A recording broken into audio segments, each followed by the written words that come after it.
мо 5 навъи маҳсулотро дар ин асбоб истифода бурдагем. Пӯст, чӯи зардолу, чӯи чормағз, оҳанҳои пӯлодӣ барои синсила, оҳанҳои ҷилодияндаи мисин.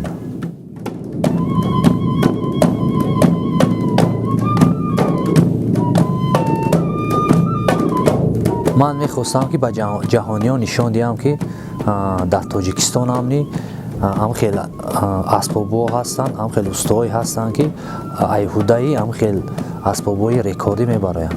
ният дорем ки доираро барои шомил шудан ба китоби рекордҳои Гиннес пешниҳод кунем.